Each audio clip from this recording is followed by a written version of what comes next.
Assalamualaikum warahmatullahi wabarakatuh. Alhamdulillahilladzi an'ama alaina bi ni'matil imani wal islam.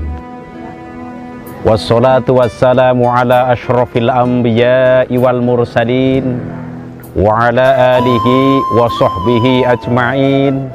La haula wa la quwwata illa billahil aliyyil azim. Amma ba'd.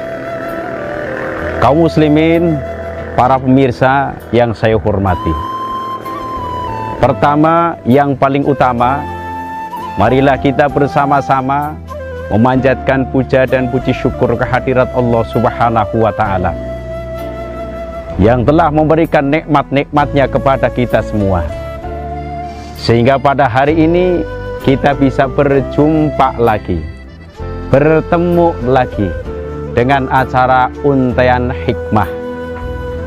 Mudah-mudahan dengan adanya acara ini menjadikan iman kita semakin meningkat, dan semakin meningkat, dan Allah meridhoinya.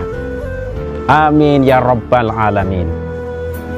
Sholawat beserta salam semoga senantiasa melimpah kepada junjungan kita Nabi besar Muhammad sallallahu alaihi wasallam yang telah membawa kita minal zulumati lan nur. Para pemirsa yang saya hormati, kita semua orang yang masih hidup pasti mati. Maka kita harus mengingat kematian, karena semua makhluk yang hidup pasti mati. Maka Rasulullah Shallallahu Alaihi Wasallam bersabda, "Aktsiru dzikra hadzimil ladzatil maut." Perbanyaklah kalian dengan mengingat pencabut kenikmatan, yaitu mati. Jadi kita diupayakan selalu mengingat kematian. Mau tidur, ingat mati. Maka ketika mau tidur, baca doa-doa, berzikir kepada Allah Subhanahu wa Ta'ala. Mau sholat, ingat mati, supaya sholat kita semakin khusyuk, benar-benar menghadap Allah Subhanahu wa Ta'ala. Mau bersedekah, ingat mati, supaya kita ketika bersedekah itu benar-benar karena Allah. Inna sholati wa nusuki wa mahyaya wa mamati lillahi rabbil alamin. Mau mengaji, ingat Allah, supaya kita dalam mengaji benar-benar bisa meluruskan niat, supaya ngaji diridhoi oleh Allah Subhanahu wa Ta'ala. Kaum muslimin, para pemirsa yang saya hormati, ya, jadi mengingat kematian bagi umat Islam sangat dianjurkan sekali. Ya, mengingat kematian. Kalau orang selalu mengingat kematian, bisa menjadikan sadar diri. Yang dulunya tidak mau sholat, ingat mati, laksanakan sholat. Yang dulunya belum mau zakat kewajiban, ingat mati, kemudian keluarkanlah zakat. Yang dulunya jadi orang pelit, tidak mau bersedekah, ketika mengingat mati, bersedekahlah. Jadi akhirnya orang yang selalu mengingat kematian ini bisa menyadarkan diri untuk selalu mencari ridho Allah Subhanahu wa Ta'ala. Karena semua manusia pasti akan mati. Al-Quran menerangkan, kullu nafsin dha'iqatul maut. Setiap yang bernyawa pasti merasakan kematian. Malaikat mati, hewan mati, manusia mati. Jadi semua makhluk yang hidup akan mati kecuali Allah Subhanahu wa Ta'ala. Jadi nanti datangnya hari kiamat, semua makhluk mati. Termasuk di dalamnya adalah malaikat Israel yang selalu mencabut ruhnya seseorang, dia juga mati. Ya. Karena kematian tidak melihat malaikatkah, manusiakah, atau hewankah, semua mati. Terus kemudian kematian itu ya Tidak ada yang tahu akan mati di mana, jam berapa, hari apa, bulan berapa, tahun yang keberapa, tidak ada yang tahu. Kita lihat surat Luqman, wa ma tadri nafsum bi ayyi ardin tamut. Tidaklah manusia mengetahui akan mati di bumi mana. Bisa jadi orang Indonesia matinya di luar negeri. Bisa jadi orang luar negeri matinya di Indonesia. Bisa jadi orang Tegal matinya di Jakarta. Bisa jadi orang Jakarta sebaliknya meninggal dunia di Tegal. Karena manusia tidak tahu akan mati kapan. Para pemirsa yang saya hormati, orang meninggal dunia itu bermacam-macam. Ada kalanya sakit terlebih dahulu diuji oleh Allah Subhanahu wa Ta'ala. Ada kalanya dalam keadaan sehat. Baik meninggal dunia dalam keadaan sehat, dalam keadaan diuji oleh Allah lewat penyakit, kita pasrahkan kepada Allah Subhanahu wa Ta'ala. Yang penting satu, idaman umat Islam ketika meninggal dunia dalam keadaan beriman kepada Allah Subhanahu wa Ta'ala. Ini yang paling utama. Mengenai sebab kematian, Allah yang tahu. Ada orang ketika akan meninggal dunia spontanitas. Suatu contoh, ada longsor, kemudian meninggal dunia. Ya, kemarin ada bom di luar negeri, semua mati. Ya, mati dalam keadaan sehat walafiat. Ada orang terkena bom, ada orang kecelakaan, meninggal dunia secara langsung, tidak jadi soal. Ya, silahkan, itu adalah atas izin Allah. Yang penting kita sudah ada persiapannya. Quran menerangkan, wa tazawwadu fa inna khairaz zatit taqwa wattaquni ya ulil albab. Carilah bekal kalian, maka sesungguhnya sebaik-baik bekal adalah takwa. Definisi takwa, melaksanakan perintah Allah, menjauhi larangan-larangan Allah. Inilah definisi takwa. Yang kedua, ketika orang akan meninggal dunia dalam keadaan diuji oleh Allah sakit terlebih dahulu. Sedangkan sakit yang paling lama menurut saya ini sakit stroke. Bertahun-tahun tidak sembuh-sembuh. Ada orang yang meninggal dunia cepat. Sakit apa itu? Jantung. Maka ketika ada orang sedang sakit jantung, siap-siap malaikat Israel datang. Ya.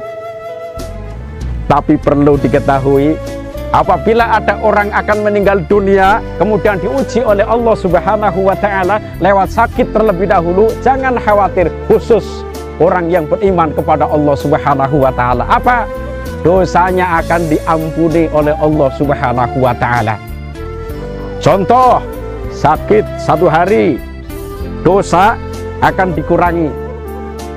Sakit 2 hari, terkurangi lagi. Sakit 3 hari, dosa terkurangi lagi. Bahkan sampai sakit 1 minggu, 1 bulan, bahkan bertahun-tahun. Tapi jangan khawatir ketika diuji oleh Allah, mau meninggal dunia sakit terlebih dahulu, maka bisa jadi dosanya diampuni oleh Allah Subhanahu wa Ta'ala. Meninggal dalam keadaan diampuni dosanya, langsung mendapatkan nikmat kubur. Jadi jangan sekali-kali mencemooh orang yang meninggal dunia dalam keadaan sakit terlebih dahulu. Kalau kita sebagai umat Islam percaya adanya Allah, Allah Maha Pengampun, ya.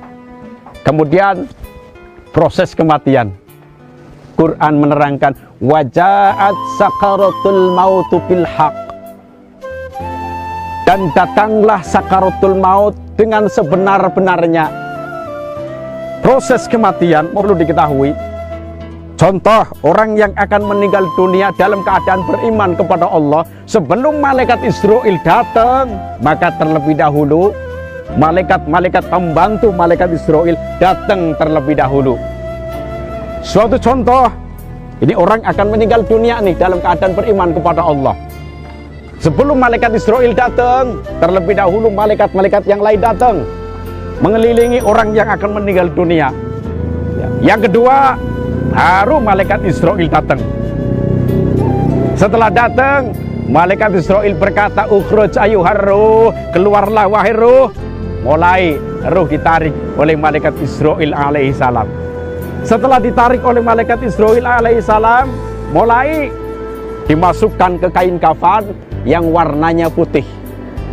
Kemudian diberikan kepada malaikat-malaikat yang tadi mengelilingi. Langsung dibawa ke langit pertama. Setelah langit pertama, masuk ke pintu langit kedua. Masuk lagi ke pintu langit ketiga sampai langit ketujuh. Bahkan Rasulullah Shallallahu Alaihi Wasallam bersabda dalam sebuah hadis riwayat Imam Ad-Dailami, "Inna arwahal mu'minina fis sama'i sabi'ati yang duruna ila manazilihim fil jannah." Sesungguhnya ruh-ruhnya orang yang beriman ya di langit yang ketujuh. Setelah ruh dicabut, dibawa oleh malaikat sampai langit ketujuh. Bahkan mereka bisa melihat nanti tempatnya di surga. Allahu Akbar walillahil hamd. Inilah orang yang meninggal dunia dalam keadaan husnul khotimah, beriman kepada Allah Subhanahu wa taala. Terus kemudian proses orang yang akan meninggal dunia dalam keadaan su'ul khotimah, non muslim, kafir. Sebelum malaikat Israel datang, malaikat berkumpul dengan pakaian serba hitam semuanya. Mereka duduk berkejauhan. Kemudian yang kedua baru datang malaikat Israel alaihi salam. Mulai sebelum dicabut ruhnya, maka wayadribuna wujuhahum, dipukuli dulu. Ya, dipukuli dulu. Setelah dipukuli baru ditarik ruhnya. Setelah ditarik ruhnya, dimasukkanlah ke kain kafan, diberikanlah kepada malaikat-malaikat yang pakaiannya serba hitam. Kemudian malaikat Israel pergi. Nah, setelah itu dibawalah oleh malaikat-malaikat diiring-iring sampai langit pertama. Ketika sampai langit pertama, ternyata tidak dibukakan ke pintu langit pertama. Quran menerangkan, la tufattahu lahum abwabus samai wa la yadkhulunal jannah. Tidak akan dibuka pintu-pintu langit untuk mereka orang-orang yang kafir. Wa la yadkhulunal jannata, dan mereka tidak akan masuk surga. Allahu Akbar, na'udzubillah min dzalik. Maka inilah orang-orang yang meninggal dalam keadaan su'ul khotimah, tidak beriman kepada Allah, ya, tidak sampai ruhnya masuk ke langit pertama, kedua, ketiga, sampai ketujuh. Tidak sampai ke situ. Kemudian setelah itu mulai akan dilempar, seakan-akan dilempar ruh, ya, dari langit ke bumi. Kemudian di awang-awang itu, ya, disambar oleh manuk-manuk, burung-burung. Setelah disambar oleh burung-burung, kemudian datanglah angin membentur-benturkan ke sana dan kemari. Inilah siksaan bagi orang-orang yang tidak beriman kepada Allah, matinya su'ul khotimah. Ya, dari saya cukup sekian. Barangkali banyak kesalahan dari awal sampai akhir. Mohon maaf dengan sebesar-besarnya. Dari saya, wallahul muwaffiq ila aqwamit thariq. Wassalamualaikum warahmatullahi wabarakatuh.